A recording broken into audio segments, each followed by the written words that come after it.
All right, everyone, let's do this. How are you? Welcome to this week's episode of our podcast. It's called Is Breakfast Included? Thank you for stopping by again this week. On the show, Lisa and I talk with Clayton Peters. Now, Clayton is a good friend of ours. He also happens to be the manager and brother of comedian Russell Peters. He took the time out of his busy day to tell us a little bit about what his day looks like in managing a famous comedian. Also, how him and Russell came up together.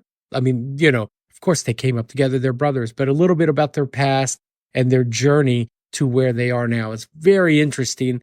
And really, it was a lot of fun talking to him and getting to know him. He also showed us a lot of his cool memorabilia that you can see in the video if you watch on YouTube. I hope you enjoy it as much as we did. Let's check it out. All right. Tell everyone who you are. Hi, my name's Clayton Peters. I am the brother and manager of comedian Russell Peters, and I'm his producer and big brother, sometimes confidant, sometimes stern father figure. And I manage his business, our global business all over the world, touring and TV and movies and things like that. But you guys grew up in Ontario, correct? Yeah, Ontario, Canada, not Ontario, California. Ontario. We grew up outside Toronto. Okay. Just outside Toronto, a place called Brampton, Ontario. And is it something growing up that you did you both want to be comedians, or was that hidden and you did something else? Well, it's kind of funny in that I was always more reserved and more shy than he is, and he was always outgoing. So he was out there breakdancing and DJing and stuff like that, and I DJ'd as well, but I never had the gift. I never had the talent for the mixing and everything like that. So once again, I was the manager of our DJ crew. But he was always way more outgoing than I was. I was reserved and shy, and I still am. I'm quite a loner, an isolationist, if you want to call it that. And I keep to myself. And he's very social and very he's the same as he's always been. Our dynamic has always been pretty similar. Yeah. And early on, like you said, when he had the DJ crew and the breakdancing crew, I knew he DJ'd. I should have assumed he breakdanced because, I am a fan of your brother. But did you literally take that role of like, well, I'm going to manage everything you do? Well, no, it's funny because we're working class. We come from a working class Indian family, which is in America, it's kind of unusual because a lot of the wave of Indian immigrants that have come over the last 20 odd years or so, or 30 years, are a lot of professional class. So doctors, lawyers, engineers. We're kind of like the Jews. We run neck and neck. We run parallel. We do the same trades: accountants, dentistry, doctors, all that kind of thing. So a lot of the wave of immigrants in the U.S. are from this professional class. But we came in. Our parents came in 1965 to Canada. And we're solidly blue collar working class guys. So when we were kids, both our parents worked. So we were latchkey kids. So it was incumbent on me in starting at grade 4, as we say up here, or you guys say 4th grade, to start taking him to junior kindergarten on the public transit and things like that in the city. We lived in Toronto before we moved out to the suburbs. So I've been connected to him from obviously when we have siblings, we're connected to them from the time they're born, but ours was even more unique in that, I'd, take him to school in the morning, then we'd get home from school, I'd make him, macaroni and cheese or wieners and beans or whatever until mom came home, and then she made the proper dinner, and then dad came home. So we had this sort of unique relationship in that I was always sort of on point to look after him from a very young age, and that continued from when we moved from the city to the suburbs. Okay. And as brothers, during that, I'm sure, like all brothers, you guys argued or fought. But was there a lot of that, or was there no? It's kind of interesting in that that's not my nature. I am a fighter by nature. We both are. We get that from our dad. But when it came to each other, we were always kind of, I guess I was more protective more than anything. And it was just something in sort of intuitive in me to look after him. And when we moved from living in Toronto, living in the city, to moving out to Brampton is where we first encountered racism. Because growing up in the city, it was very multicultural. Yeah. And we're kind of, in the city, we were kind of ethnically ambiguous, right? We lived in an area that was sort of Portuguese and Greek and Italian and some Eastern Europeans, and we didn't have any issues at all, like nothing. And then we moved to Brampton, which is a working class bedroom community outside the city, about 40 kilometers outside of Toronto. And all of a sudden, it was 1975, and we experienced racism for the first time. Wow. And my brother really got the brunt of it, and he was only 4 and 5 years old. So, that was a a key turning point for him in his life. That is his sort of that's where his sort of trauma, if you want to call it that, comes from, and that's where all of his performance and the exploration of race and culture and the dynamics between people all comes from that moment of experiencing racism at an age where none of us wants our children to ever experience something like that. And exactly. And so we have a 6-year age difference. So I was 10, 11 years old when he was going through this, and I was sort of unaware of it as it was happening, but then I was also dealing with it as well. So when we moved there, we had our house was vandalized, our bikes were vandalized. You couldn't walk down the street without somebody calling us Packies, which is our N word, which came over from the UK. It came over from England because they were having economic hardship at that time too. And the working classes in England were rebelling against the wave of immigration from India. And Canada being a part of the Commonwealth and a very strong connection to the UK, it sort of migrated over here. And so we couldn't walk down the street without somebody calling us Packy, or being spit on, or being beaten up, or going to the mall and just having somebody, jam their shoulder into you or knock you down. It was everywhere all the time. And so that's where his exploration of race and culture comes from, is from that key moment in his life where an older man down the street just turned his garden hose on him when he was riding his bike and called him Packy. And so, if you talk about the dynamics between the two brothers, sorry, I'm filibustering here, but if you talk about the dynamics between the two brothers, I still feel overprotective of him to this day. And I'm going to be 60 this year. He's going to be 54. And I still feel overprotective because there's a part of me that feels like I kind of failed him at that moment when he was going through this. And we were both going through it. And that maybe I should have done more to protect him. But that being said, if those things hadn't happened, would he have become who he is today, or would I have become who I am today because of those experiences? So that's sort of a trauma you carry with yourself to this day. Yeah. I carry the same trauma, and I carry that same overprotective element in me, even though he's more than capable of looking after himself. Yeah. And that's been our dynamic the whole time. What did your parents tell you? How did they explain to you what was going on or how to deal with this? Well, it's kind of interesting in that, our dad was fairly dark and our mom is very fair skinned. I mean, to the point where when we were in the city, if she was out grocery shopping or something, people would speak to her in Portuguese or Italian or something like that. They never assumed that she was Indian. And to this day, she doesn't look sort of stereotypically Indian. And even when she goes to Indian grocery stores, sometimes they don't think she's Indian and they'll start talking about her or something like that. And she'll reply in Hindi.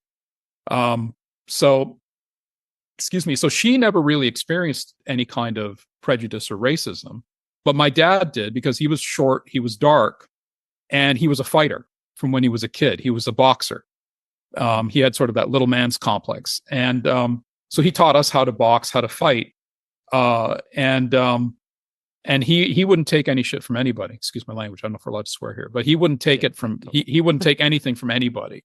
And often people, even at the mall, they would try and butt in front of him at the checkout counter or just say something smart to him. And he had a very sharp tongue and he was always ready to throw down.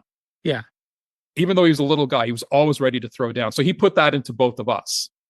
So his thing was if somebody called you a Packy, you say, well, what's the guy's name? And you'd say, Wojciechowicz, I'll just make it up, right? Barney Miller reference. But shows how old I am. And you say, oh, well, that guy's, he's, excuse the phrase, he's a Polak, or he would just be hit them back with whatever they are. And then if somebody throws their hands on you, then you throw hands back. He was that kind of a guy. He wasn't a pacifist. But my mom, I think, was sort of oblivious to it. It didn't make sense to her, any of that stuff that we were dealing with. And I have found throughout my family that the female relatives didn't encounter racism the same way that the male relatives did.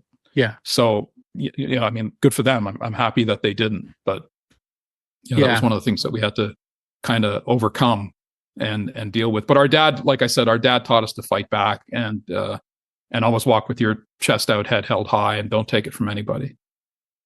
That's great, man. How did they influence your career paths? Like, did they encourage you to be in this creative kind of?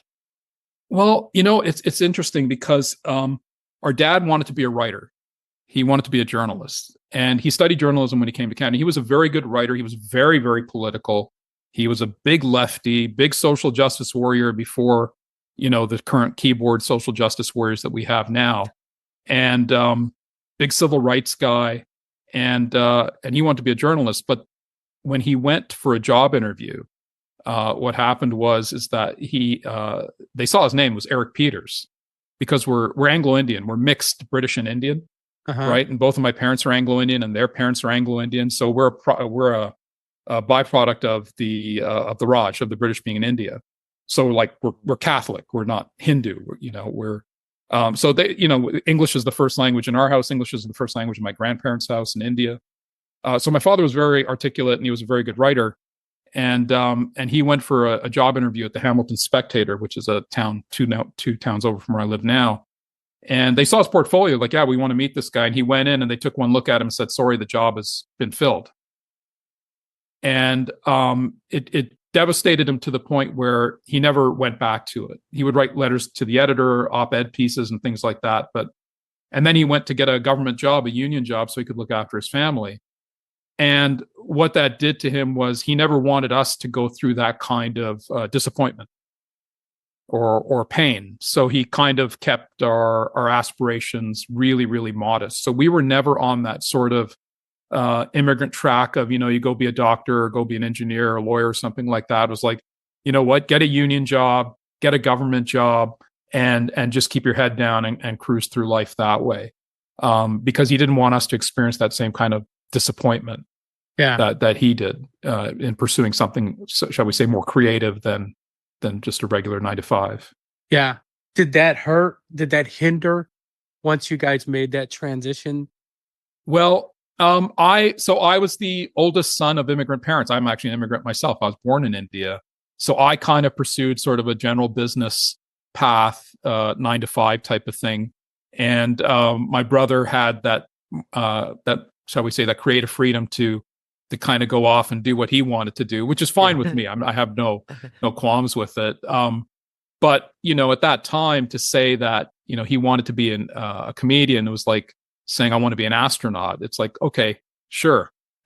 Right on. Like it just had no, it didn't have, it meant nothing to them. And the thing is, my dad, especially, he was a big comedy guy.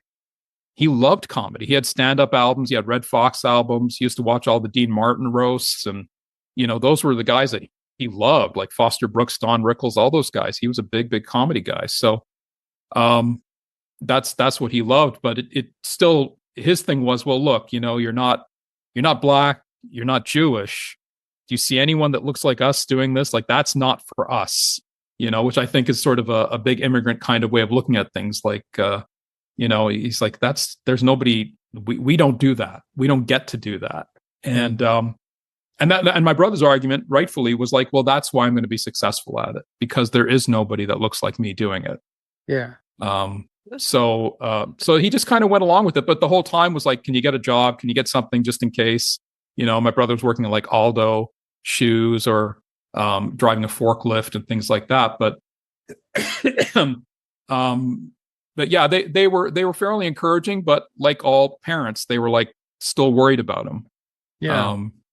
But they let it slide. They let it go. Yeah. That's funny. I always tell Lisa, and then we've talked about it on the show sometimes. It's growing up, I rarely saw Hispanics doing what I wanted to do. So when there was one, us as a community, the kids would latch on, like even Santana, as much as I can't stand Santana now. it's a 4-hour concert, man. It just doesn't end. Which is I went to see him. blasphemy to say. But you saw those guys, you're like, well, he's doing it, so I can do it, so it was kind of the same. But yeah.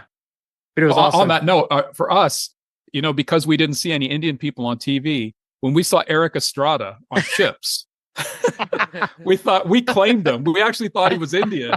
So we claimed Eric Estrada because he was the closest thing to anyone that looked like us on TV when we were kids. So, we're all in this thing together, Bernie. Oh, man. Hashtag Eric Estrada. That's right. Eric Estrada is Indian. Hashtag Eric Estrada is Indian. When you and I met backstage at a Duran Duran Chic concert. He was there in Calgary. Exactly. Yep. I remember walking into catering and seeing Russell and thinking, dude, is that Russell Peters? Like, that's him. And then I just casually made my way over to a table that I wasn't invited to. But there were some people that I knew and sat down next to you. And then I asked you if that was Russell. And you're like, yeah, I'm his brother, Clayton. I'm like, holy shit. So that's how you and I met. Then you and I became really good friends from there. That's right. You were and I found out something that day. You were a huge 80s music fan. Absolutely. Yeah. Music was huge for us. Yeah. And 80s in particular. I mean, I was, I was in my teens in the first part of the 80s, and we were all big music guys, and our parents were big music people too, so that kind of permeated through the whole thing. But yeah, I was a big Duran Duran fan. Absolutely. I saw them in Toronto at the Concert Hall or Masonic Temple in '84, and that was kind of the beginning of my live musical journey as well. Yeah, I think the last time we saw you in Toronto. That's right. Toronto, yeah, you hooked me up nicely. Yeah. You showed us a picture of you and your friend who was there with you. Yep. Of course, it looked nothing like you guys look now. But well, I had the llama hairstyle that all the kids are wearing now. The big poof of hair hanging just above the eyes that they all have. Yeah, we call it the llama. So I had the llama back in the 80s. Yeah, but that's right. I was there with my buddy Danny, who I went to see Duran Duran with in '84. Yeah. Yeah, that's huge. Cool. It's silly what big fans we were. And I was just listening to your Roger Taylor and John Taylor episodes of the podcast, and I really enjoyed it. Yeah, man. I think those guys are going somewhere, man. They keep I it think up. they got it. Yeah, just hang in there. Did you ever want to be a musician or anything like that? I think DJing was the closest thing to it, and my pals and I used to joke around about what eventually became DJ culture, right? Where, people would face the DJ and you just play records. And when I look at it now, it seems bizarre. It doesn't make any sense to me that, when you go see a DJ live or you go to a club, everyone faces the DJ instead of dancing. And we used to joke about it back then, like, yeah, that's what we'll do. We'll just play records and people will come out to see us because we didn't have any musical talent. And that's where we're at now, in this decade. So it's kind of bizarre, but no, I just didn't have the ear or the gift. But music was everything for us. It still is. It still is a huge part of our lives. Yeah. Once Russell started doing comedy, did you immediately take over as his manager? Did you start kind of guiding him through that? And how old was he when he started doing comedy? So he was 19 when he started. It was 1989. And we had a cousin, a late cousin. He, my brother was a smartass. Mm-hmm. And he was a smartass and is, still is.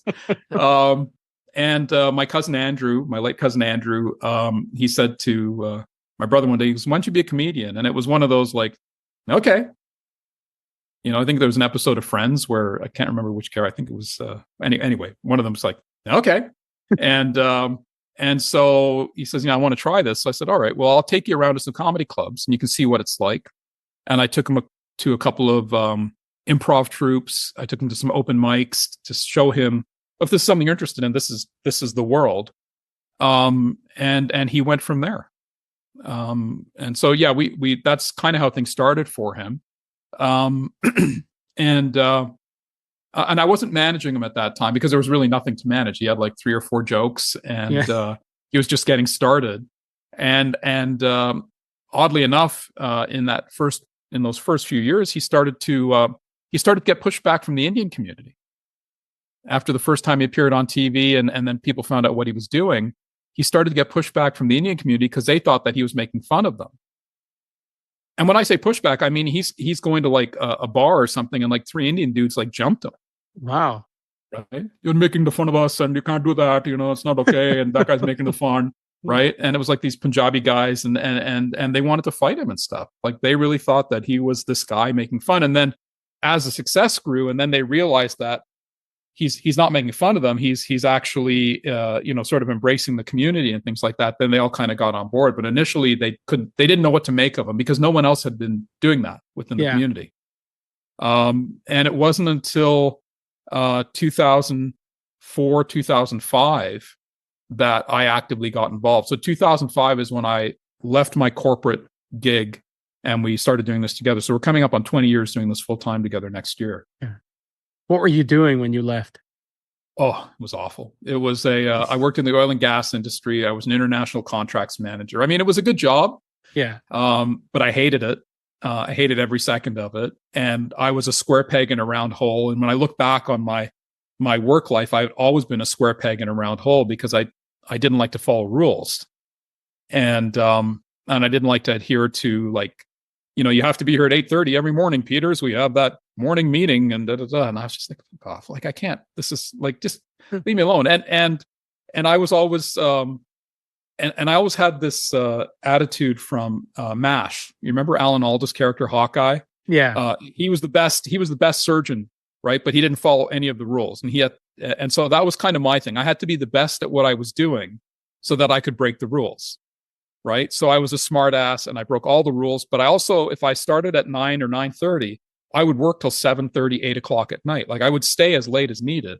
Yeah. And I had to be better than everyone else because I knew that I was out there, bending the way that these guys perceived it to be. So I was in this corporate gig, international contracts manager for an oil and gas company.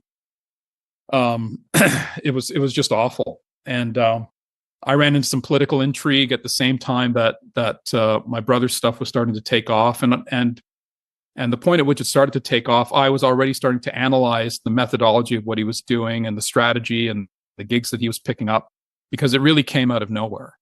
So in August of 2003, my brother recorded the Comedy Now special, which is the shot that was heard around the world. That's where that somebody going to get a hurt real bad.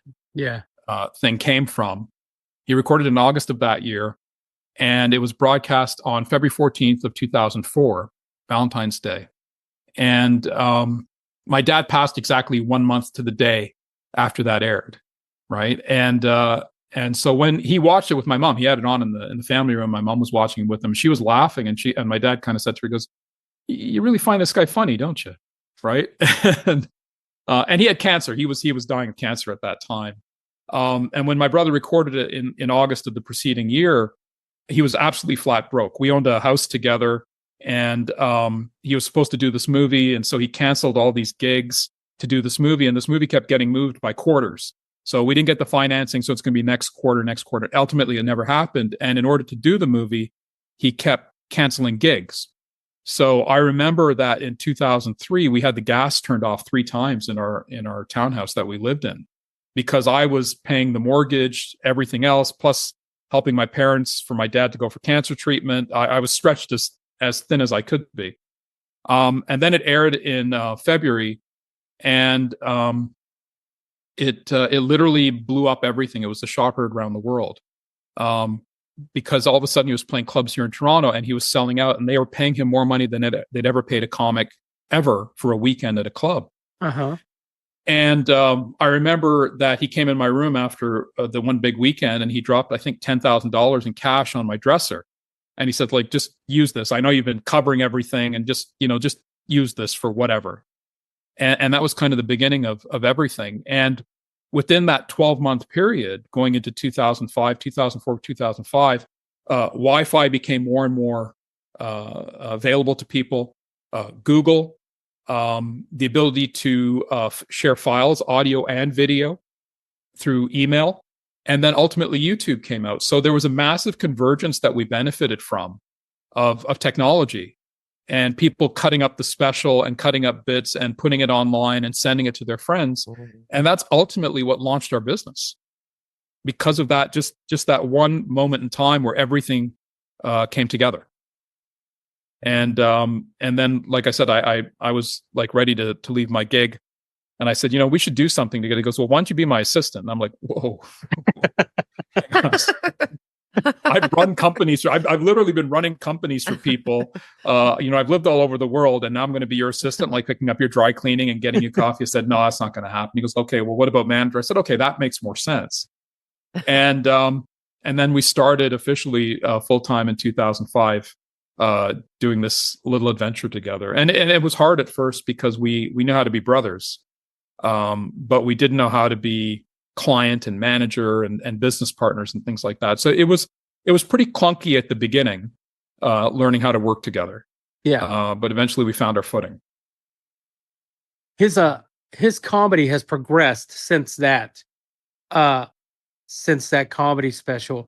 Was he ever worried that he would get pigeonholed with the somebody going to get a hurt? Because that was when I first heard about him. Mm-hmm. That was the first thing I heard. Did he ever worry he would be a get her done, or here's your sign, or like that would be his tagline? Because when I met him several years later and I told him the story of that, he said, yeah, that was the last clean special I did.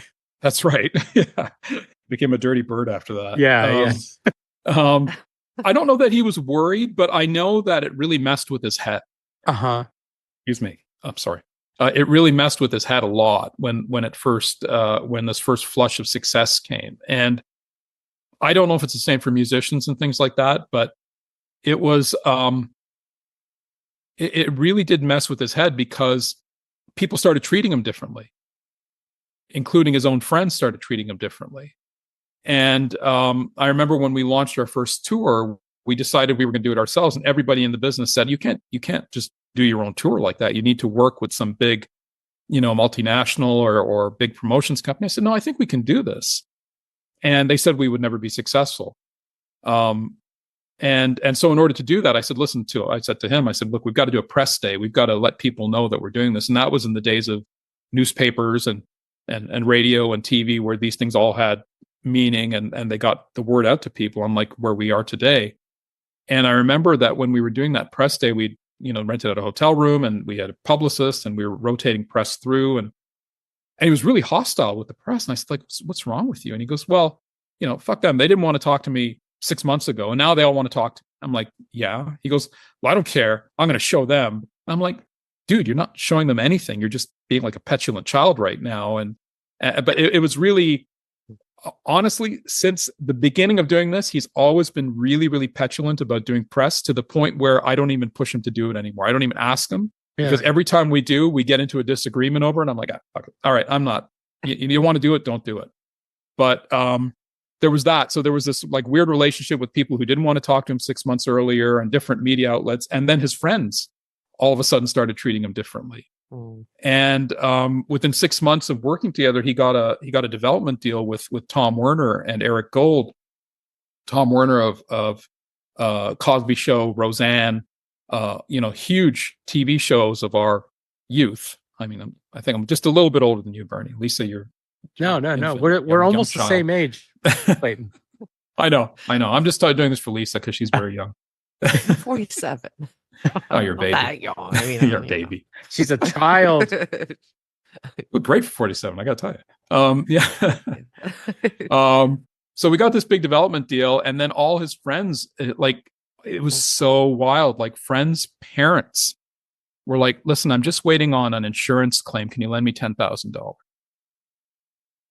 And everybody, $10,000 was like the magic number for everyone to hit him up for cash, because they had this weird feeling, and I still think they still have that feeling today in terms of that dollar amount of, well, he's not going to feel it if I don't pay it back. I can pay down my credit card, maybe a couple of months rent, and it'll give me a little cushion. And 10,000 was the magic number. I think it's still the magic number that people come for. And again, that kind of messed with his head, because even friends of his, guys who he was friends with from like 4 and 5 years old, were all of a sudden treating him differently. And I remember we got into a big fight like a year in, not even 6 months in. And he's like, you know what? That's it. I'm just going to go back to playing clubs. I'm not going to do this anymore. I don't care. Fuck it. Da, da, da, da. And I said, you can't put the genie back in the bottle, because there was a huge explosion of success for him at that time. And there was huge international demand, and America started calling for him. And it really took him some time to get his head around who he is, who he had become. And that was one of the biggest challenges we faced when we first started this adventure of ours.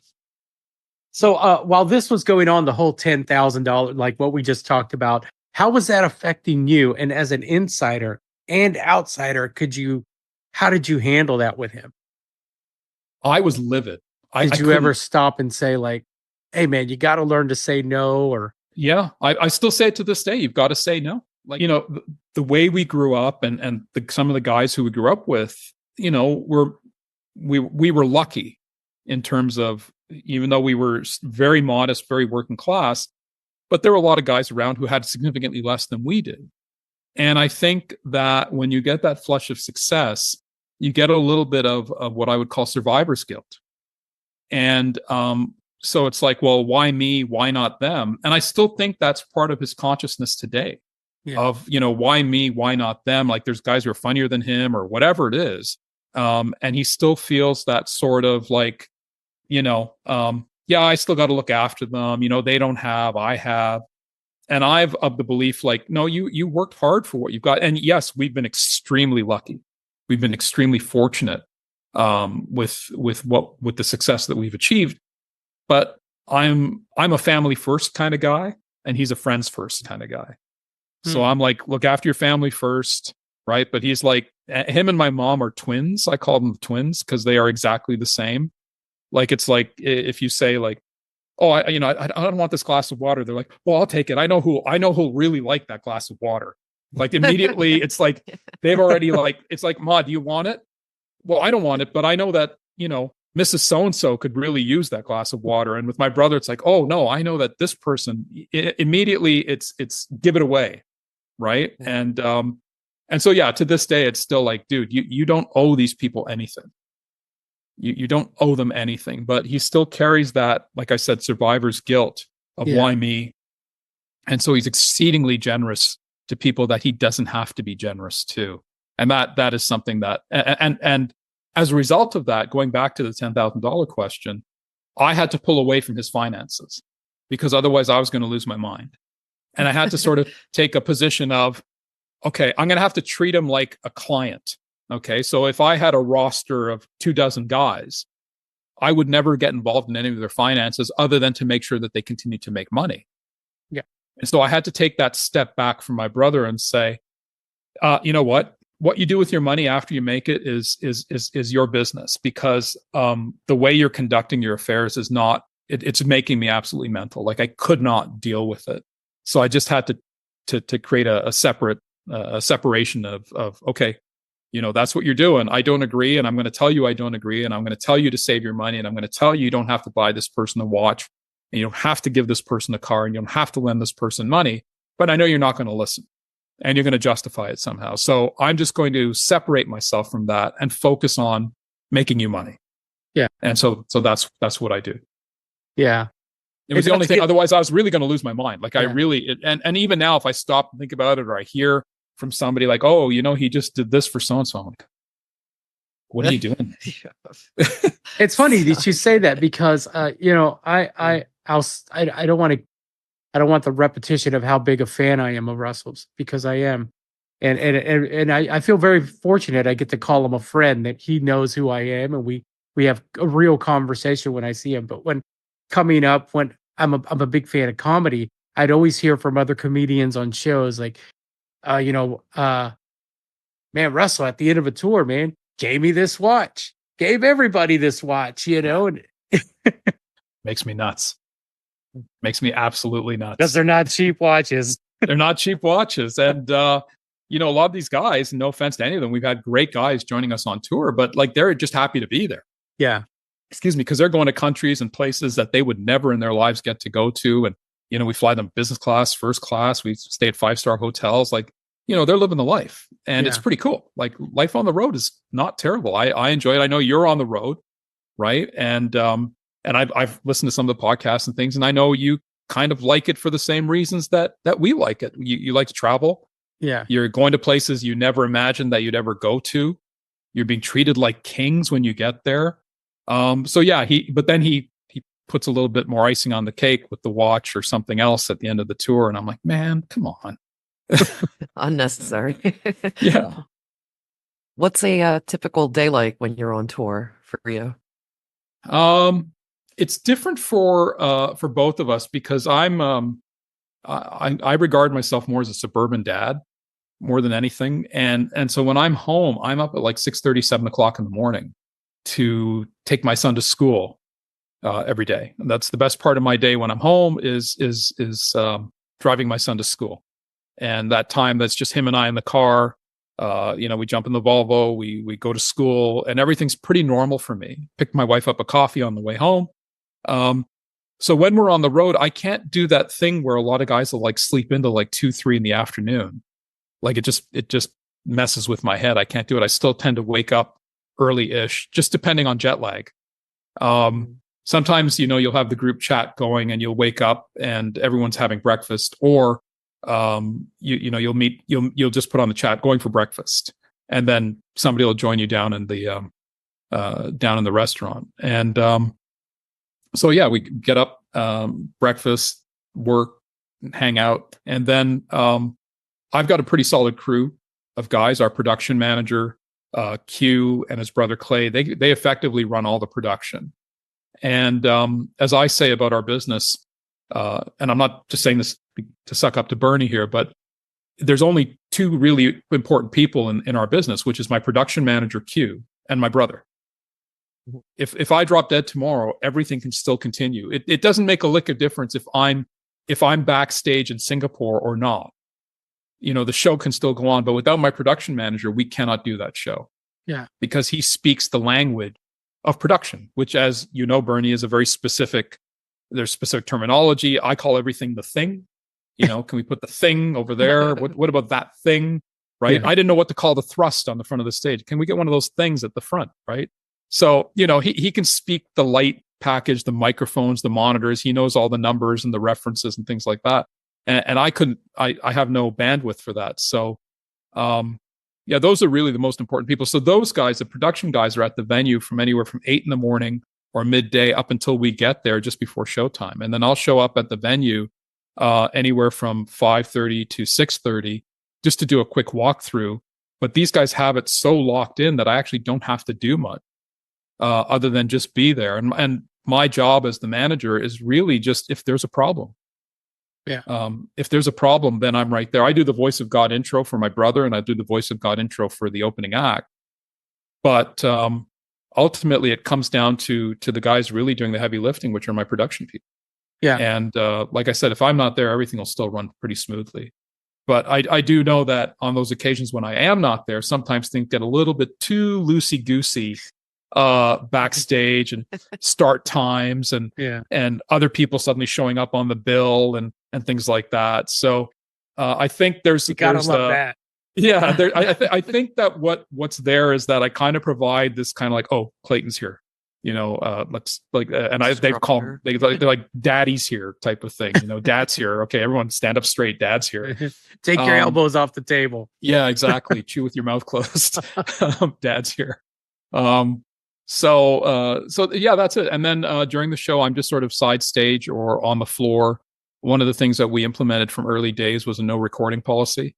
So we have guys that actually patrol the floor that work for us, that travel with us to make sure people aren't recording the show. And we've been doing that since early days, since day one. And it's a huge expense for us because we call them our security guys, but really their primary job is not so much security. We're not in any great danger out there in the world, but really to protect the copyright of the performance, because the only product that we have is the set itself, is the performance. A musician's got an album out, and we do it. Comedians do it backwards from musicians. Musicians release an album and then tour the album. comedians do a tour, then release the special of that tour. Yeah. Because comedy has to be a surprise. So if you've already, like, if you're touring something that you just released as a comedian, you've taken away the element of surprise and all the humor from it.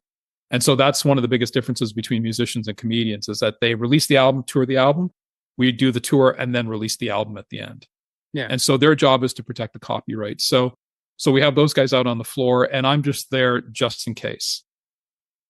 Do you also act as the TM and do the settling and so forth? I do the settlements and things like that, but a lot of that it's sort of perfunctory now. It all gets done electronically, and I'm not. I tend to I actually throw that back on the agents to do. Right. Okay. I'm like, don't charge us for the towels, and don't charge us for the internet, and don't take off all the silly charges that are on there to make sure it's clean. And what's nice is we work with some really good promoters. Our main promoter, I would say, is Outback out of Nashville. Yeah. Mike Smartak and David Lauer and those guys down there. And I love those guys. And we have complete transparency with them. So we always feel really comfortable at the end of the tour, at the end of the show, that, there's this thing when you're doing settlement and you look at it and you go, I know there's $20,000 here somewhere. I can't find it, but I know it's here somewhere. I know, they're getting a piece of the concessions. They're getting a rebate on the rent. They're getting all kinds of rebates and things. And so even if Outback is, and I assume that they are, but we never feel like we're being taken advantage of in any way. And some of the larger multinationals, who should go nameless, you all, in some of those bigger shows, you're like, I know there's 50 grand here somewhere. Right. Yeah. I'm just not seeing it. Yeah. So in terms of settlements and things like that, that's one of the things that, we're kind of fortunate in. Some of the people we deal with are people that we trust. Yeah.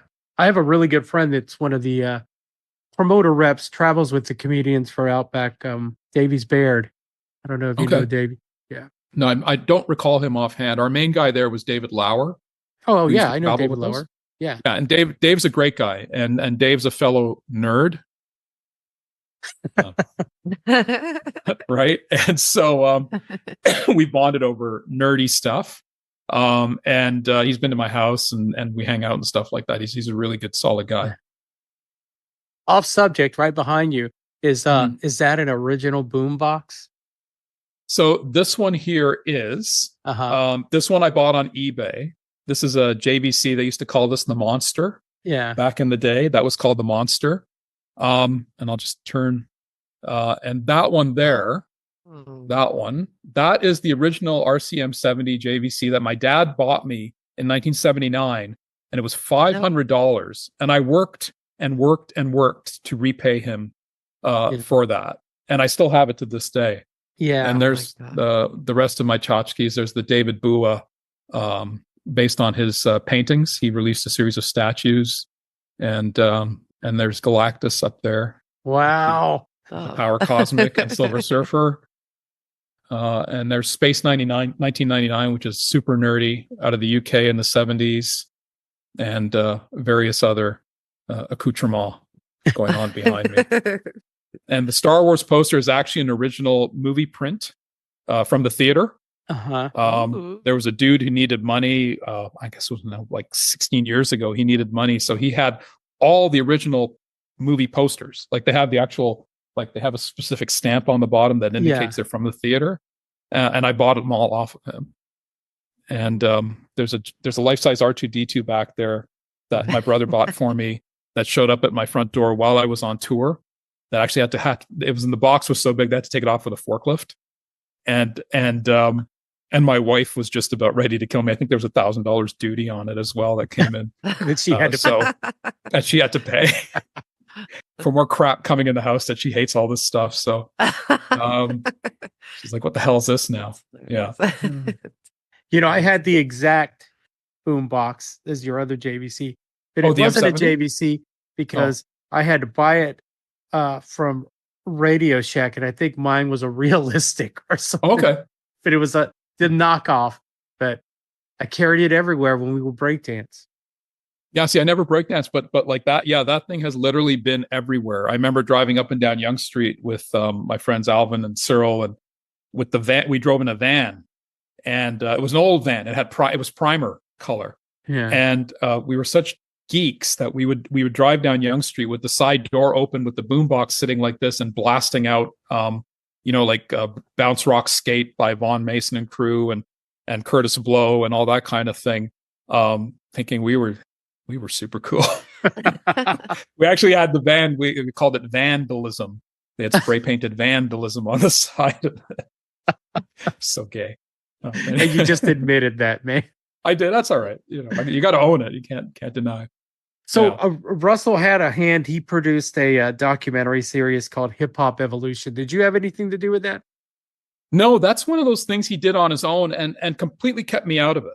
Like kept me out of it to the point where I dropped him off to the premiere. Uh-huh. He was in town, was here in Toronto, and he didn't even think to invite me or anything.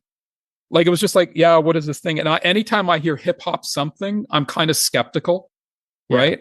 And anyway, it turned out to be this huge thing for him. And we knew the producers, Darby and those guys, and they did a hell of a job. It's a great documentary. It is. And what he did, one of the things he did was he helped bring in a lot of the old school he brought a lot of the old school guys out of New York into the mix. Yeah. On it. And he won a Peabody, he won an Emmy for it as a producer. Yeah. So I was very happy for him. So as a result of that, whenever he goes on a flight of fancy to do something on his own, I kind of go, okay, all right, if that's what you want to do, go ahead and do it. Like I'll actually hang back and go, no, you do it. I'm gonna stay out of it because of the success of Hip Hop Evolution. Yeah. And are there any projects you guys have done together? Well, we produced The Indian Detective together, which is on Netflix. Okay. Which is a limited series we did for Netflix. It aired in 2017. I produce all his comedy specials. We're working on a biopic, but a documentary about his life right now. We've got a couple of TV series in development. And you co-write his autobiography with him? Yes, there was that. There was that. I had to write that in his voice. So it's kind of, when I read it, I'm like, would you write like a, no, I was going to say something else, but anyway, but yeah, I did. That was really a harrowing experience, was writing that book. I had an office down in the city and I would work on that thing for like 14 hours a day. And my brother's got this wicked ADD. And so I would literally kind of, I'd write. And then I'd have all these questions for him. And I would get him for like 4 minutes on the phone with a car full of people. And I'd have to go through all these questions with him to get answers so I can complete the work that I'd been doing that day. And then we did a couple of road trips together where I just recorded. We just had a conversation and I recorded all the stuff that we wanted to cover in the book. And we did that as well. He talks about it being, I sat there and my brother recorded it and transcribed it, which is not the case. Okay. So, yeah, that was a harrowing experience. That was really, really hard to do. It was really, really hard to do. We had a friend of ours do a pass on it first, and it just needed more stuff in it. And because I know where all the bodies are buried and all that kind of thing, I knew how to sort of take us through the journey of his life. And I'll tell you a quick anecdote about that. There was another comic who was threatening to write a tell-all book about my brother at that time, literally almost like blackmailing us into saying, you should cooperate with me. The guy's a real psychopath. You can actually Google him. He's a complete psychopath. And he was writing this book. He said, I'm going to write a tell-all book about your brother. And I'm going to talk about him having sex with all these women. And I'm going to talk about him selling drugs when he was a teenager. So what we did was we talked about all of that in the book. We preemptively put that stuff in there. So there's a chapter about him and women, and he's a notorious womanizer, and we call it I Dig Chicks, right? After the Tom Jones had that album, and he called it I Dig Chicks. So we called it that chapter I Dig Chicks. And he came clean about, threesomes and this, that, and all the other stuff that he's been privy to in his life, so that this other joker couldn't sort of get the jump on him and say, aha, see, he did this. And then the drug dealing, as we talk about in the book, he was the world's worst drug dealer, right? He was getting taken advantage of people and he'd sell them hash and then they would return it to him and say, no, it's no good. But they actually took a piece of, like, I don't know if it was a Tootsie Roll or whatever it was. They'd wrap it up back in the foil and give it back to him, say it's no good. And then he would go back to his supplier and say, yeah, they say it's no good. And the guy tasted it. He goes, this is a Tootsie Roll, or this is a nib. You remember nib? You know, nibs? Yeah. Right. So he was like the world's worst drug dealer. He would give refunds, and he didn't know good from bad because we never did any drugs. You know, I've never even smoked a joint in my life. I'm a complete straight edge. I don't drink. I don't smoke. I've never, like, I had occasional drink in my 30s, but I've never even smoked a joint. Like, you know, and you know, he was sort of the same. He'd never done any drugs, but here he was, this really bad drug dealer for a few months to make some money. So that stuff is in the book because there was another guy trying to effectively say, "Oh, I'm going to tell the world about this." Like, oh, okay, cool, right? All right, here you go. Yeah. So that's one of the little backstories on that book that people don't know. Always a hater out there.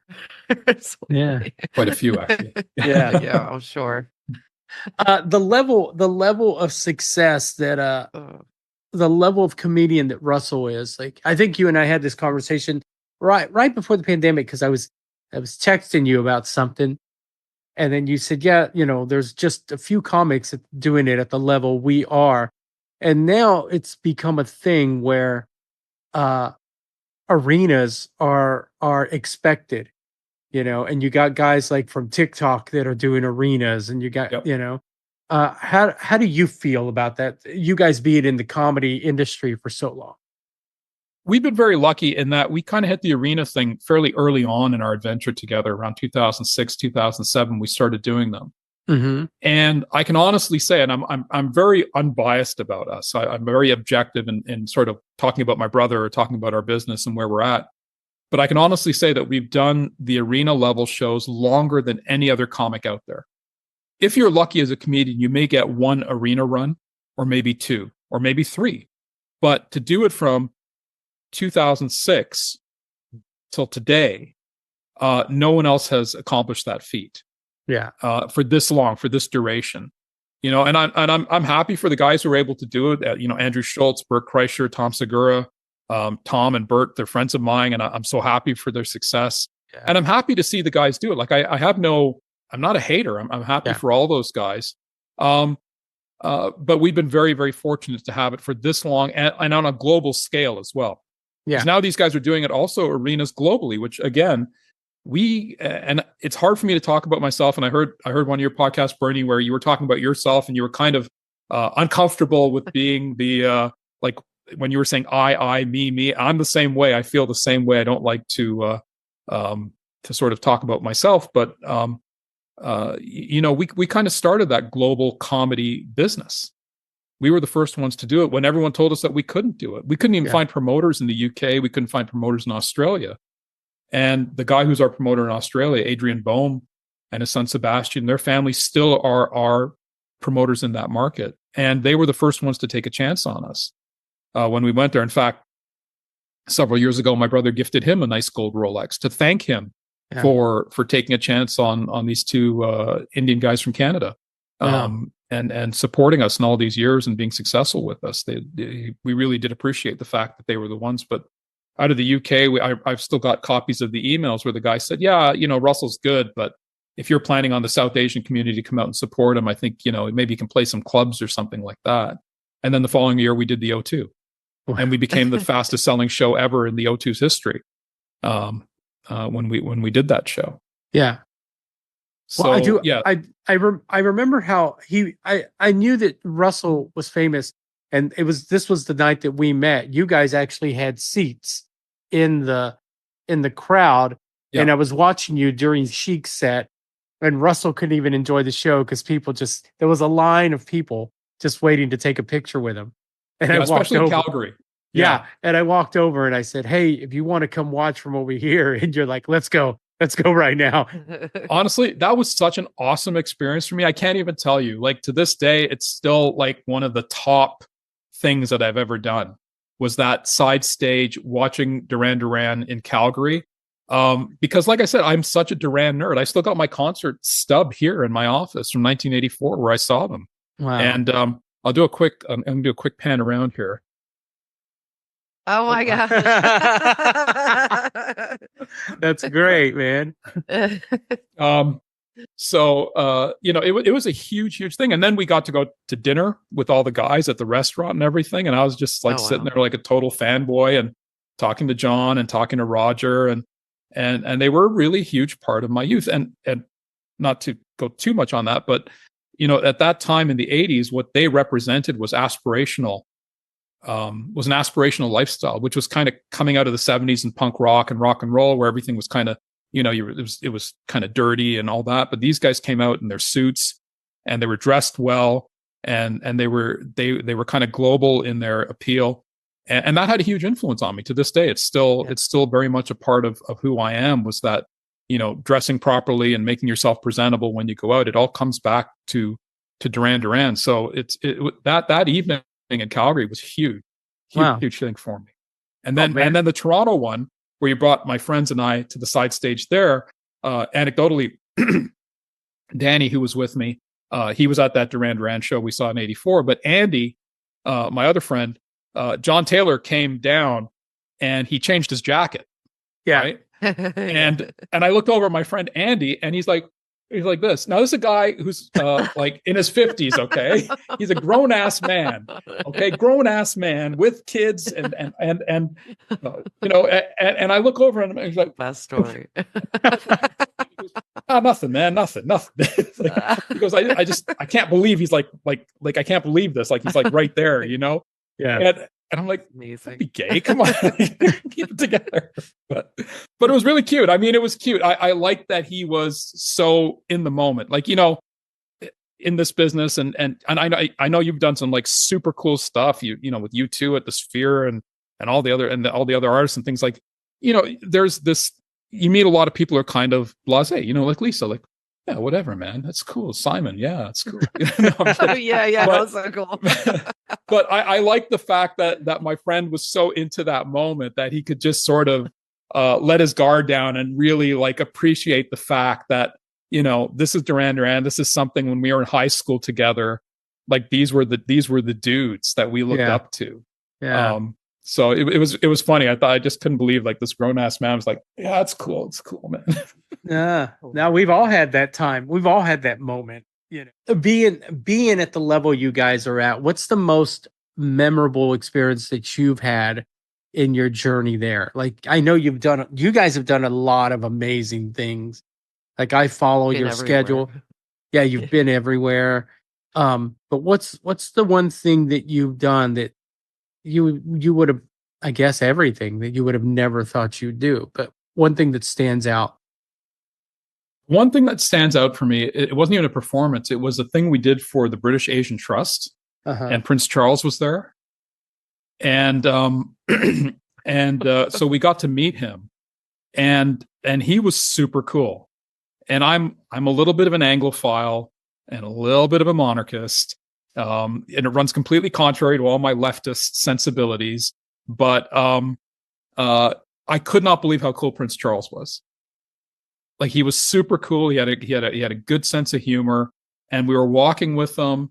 And I was thinking of my dad at that moment, where it was like, my dad would be freaking out right now. He would think this is pretty cool.